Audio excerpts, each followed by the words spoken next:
This school began in 1873, and it was an exciting time in Newport. In fact, if you had to kind of describe Newport, I would say that Newport, especially its West End, was one of the most cosmopolitan neighborhoods and communities in the entire greater Cincinnati area. And by cosmopolitan, I mean there were all kinds of people living in Newport, especially Newport's West Side. And this school, the Southgate School for black students, reflected that diversity, but at the same time reflected the segregation of the time period. I am Robert Ingalls, and I attended the school here. What year, I really can't remember. It had to have been in 38 or either 40. I think it was possibly 38 when I came to first grade here. It was 4 rooms. Actually, first and second grade, third and fourth, fifth and sixth, and seventh and eighth.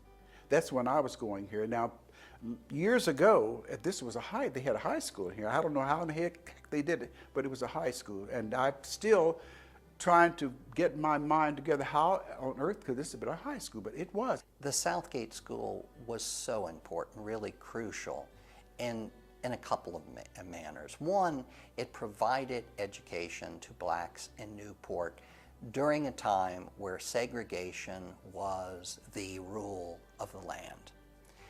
Number 2, it encouraged blacks to think beyond the station, at least these younger children, to think beyond where they were going to get jobs, to how can I go on, even to possibly to college, how can I be a part of the American dream? And third, I think it also had a great effect on those who were not black in changing and helping to change the social outlooks of people around. At one time, there was a group of people realized that they needed to educate the black students. So these were they weren't educated people, they were church people who got together and started forming and started the Freedom School, or they called it back in that day. So they were the ones who started this school system for the blacks, because there was no format for it to teach black kids during that time. So they realized the disparity there, so they start pooling their little funds to try to get kids taught. The teachers then, they had a sense of direction. And I think, and they knew somehow that things were going to change, and they were preparing, us for that change to come about. When I was in the 5th and 6th grade, we had to keep a black history book of things that took place. And there was a newspaper called the Pittsburgh Courier, which was published in Chicago. And of course, this was the formats was all for, dealing with all black, events and news. So that was one of the things that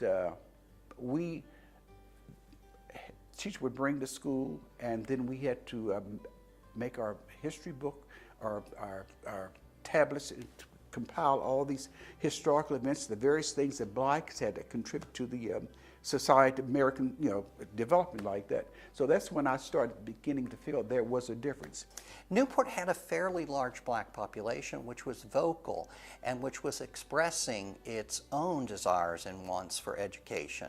The black population in the late 19th century, here as elsewhere in the nation, saw this as a possibility to break down boundaries and to be credentialed and qualified for other jobs, rather than just some kind of entry level and industrial and manual kinds of labor that was normally available for blacks. So education was always a crucial part of the black community itself. The motto was, you're not going to be a laborer. You're going to go to college, you're going to be something, you're not going to work in the steel mill here. That was what they were preparing us for. And a lot of us picked up on it, and of course everybody's not going to pick up on everything like that. But the majority of those who picked up, they went on further because they were nurtured that, hey, you're somebody, even though you may be black or colored, whatever you may want to call you, but you're still a human being. And they taught us to have respect and pride within ourselves.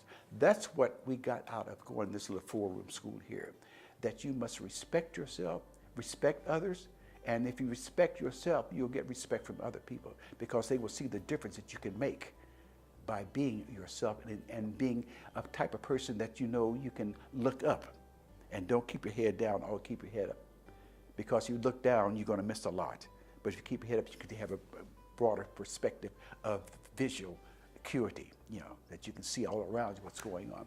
And to let others always know that as wonderful as those successes were, this also stands as a monument to the policies of segregation. And so we never really want to go there because it seems that our nation is always moving forwards a great deal and then backwards a little bit in this sort of dance towards acceptance and diversity. And very often we see regression occurring. Bringing school children here, bringing seniors, bringing adults, having everyone see what the inside of a black school looked at like versus the better facilities of a white school, that clearly these were not equal facilities, but nevertheless they took what little they had and they accomplished a great deal.